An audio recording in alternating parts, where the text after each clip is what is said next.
And they're off in the Visit Qatar Sussex Stakes. And they've only got 2.5 furlongs to go in the Sussex Stakes. And Serengeti has still got the lead over Qirat in second. Now the others are sent in chase. Rosalyn in third. Henri Matisse down the wide outside Field of Gold. 100 yards to go. Qirat still has the lead. And it will be Qirat in a shock in the Sussex Stakes.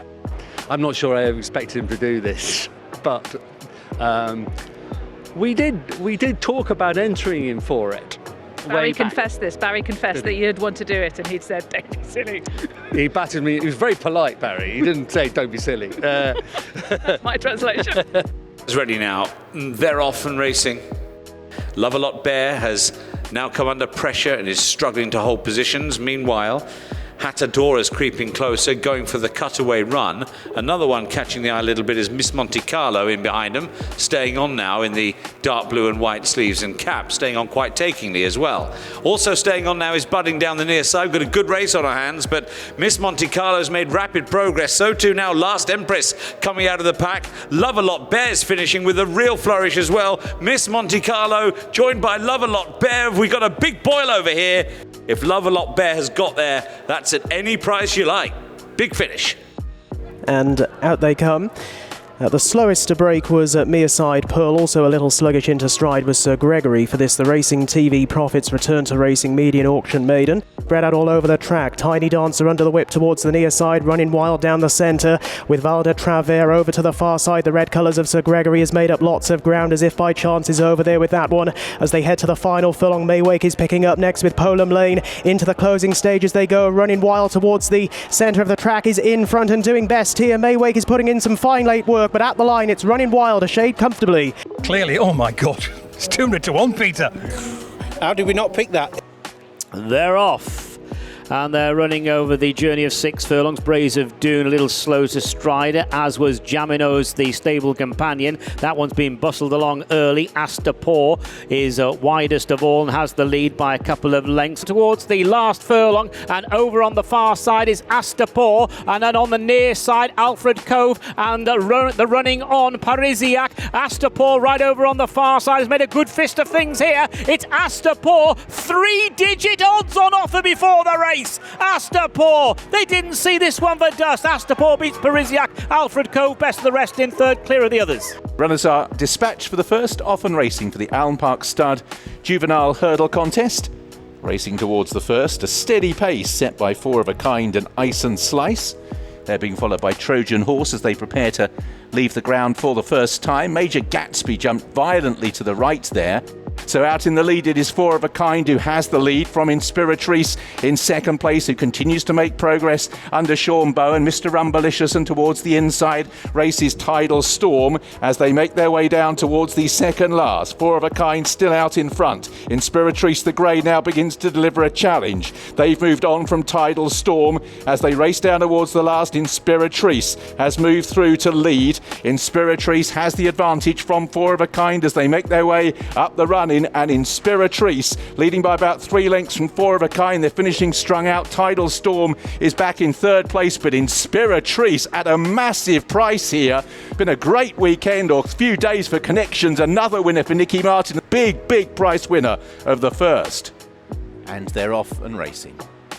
A bit slower into stride were both Senor Diaz and Dia Matiste as they race up towards the first.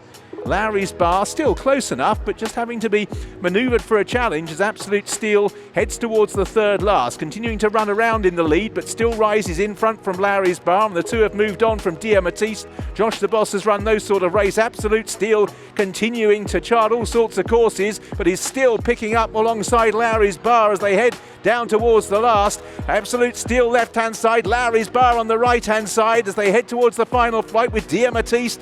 And despite wandering around on the approach to every single flight of hurdles, it's Absolute Steel who comes to the last, and Larry's Bar has 2 to 3 lengths to find up the run-in. Dia Matiste and Pirate's Tail. Larry's Bar as Absolute Steel now gets very weary on the run to the line. Absolute Steel and Larry's Bar. Still Absolute Steel will not let Larry's Bar pass, and Absolute Steel wandered around and wandered to victory and turned over Larry's Bar. Well, ladies and gentlemen, please give a warm welcome back to the winner of race 2. Goes to Absolute Steel. Hope somebody was on, ladies and gentlemen, at 200 to 1. And they're off. For the follow us on X at Bet Rhino Maiden Hurdle. 2 miles the trip. And I'll jump 8 flights of hurdles. First one comes up pretty quickly. Jimmy Giroux was up there, but despite a rather scruffy leap at the first by the well-fancied the Grey Ghost, who was very eager there. There was 1 or 2 errors in behind as well. I think El Rayo didn't jump it with any fluency either, but did get over from A to B. So 1 or 2 ragged leaps at the first, but they all are still standing. Then a big run by Kally Des Bruyeres, who's running with a lot of promise here. Good 2 in Runaway Train, Sunset in Paris. Chorus now trying to run on from the back, as dropping away tamely as the Grey Ghost. 2 left to jump then. El Rayo, Westerton now being shaken up, but is just jinking all over the place at that flight. Trying to get into it is Good 2. Then comes Kally Des Bruyeres up on the outside, running a big race, heading to the final flight. Chorus also trying to pick up. El Rayo in front is over. Kally Des Bruyeres is making big strides up on the outside here. Good 2's on the far side. Is Kally Des Bruyeres for the upset. Can he stay on? Chorus is finishing late. Kally Des Bruyeres has won from Chorus. Big upset. El Rayo in third, and then came Good 2. 200 to 1 shock here at Huntingdon as Kally Des Bruyeres wins for trainer David Dennis and jockey Charlie Todd. That was a bit of a tactical, messy novice hurdle. He didn't appear to go very quick, and this horse is the one that's picked up best in the end. If you look what he's beat there, he's beat a 12 to 1 shot in second and a 33 to 1 shot, you know. But no, credit to Dave. I've had a good bit of success for Dave in the past, and it's always nice when you can get a ride for him, especially when they win.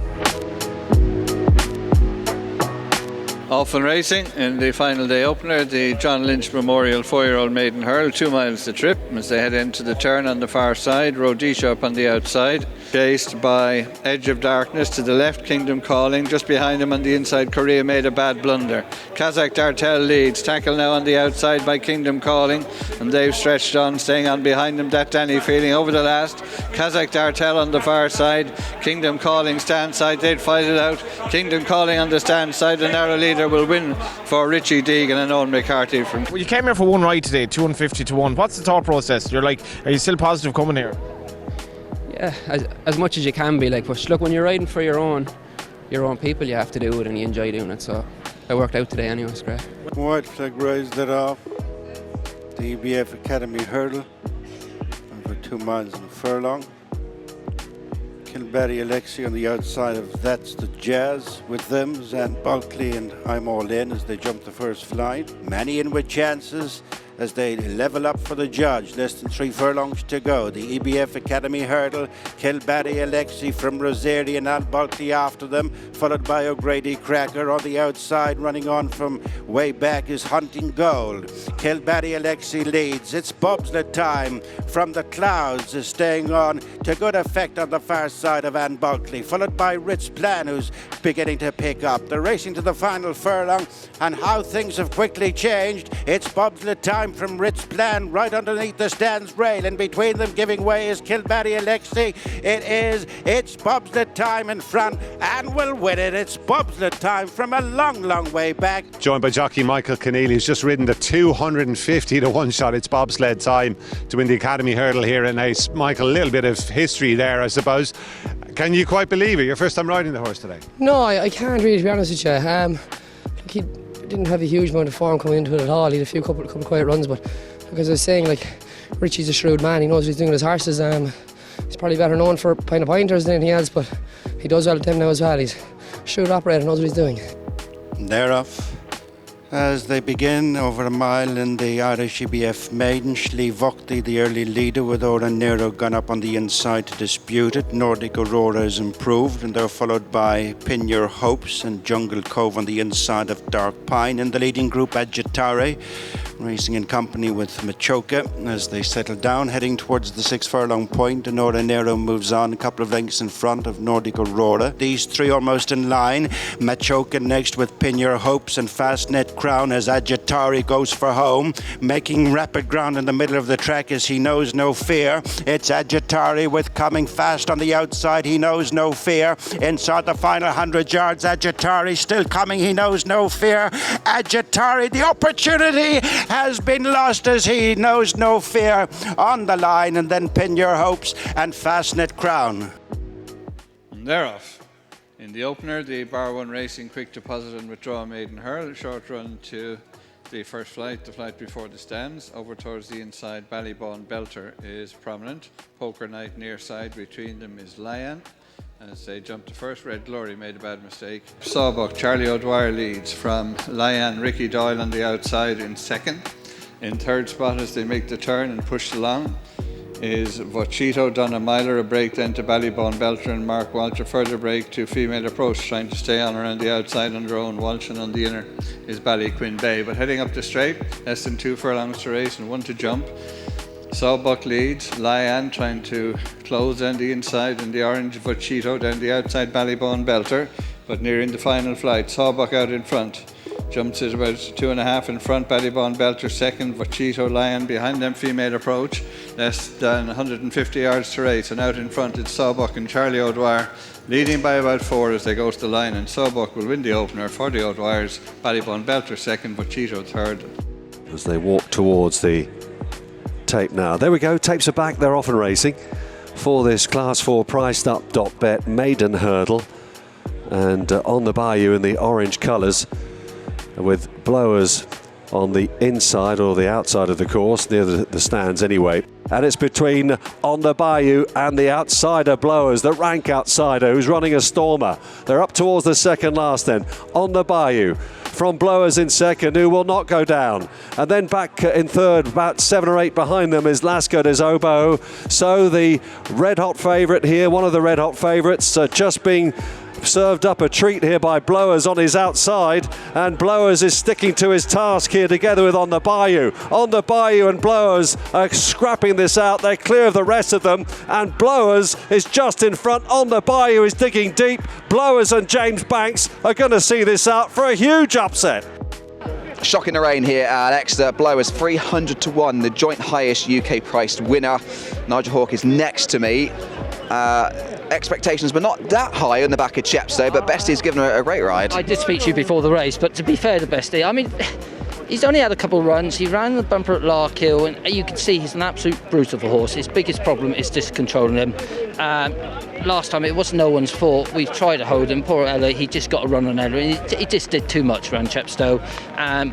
Great for Bestie. I said, look, the idea that comes a day, I said, Bestie, we've got to teach this horse to settle. And I realised, I said, look, there's no point trying that. So they're going to trot round, which they did. I said, do the opposite. Just let him bowl along and settle from the front. And Bestie behaved, gave him a treat to ride. He's still a little bit green, but he's fit and well, and he just didn't stop galloping.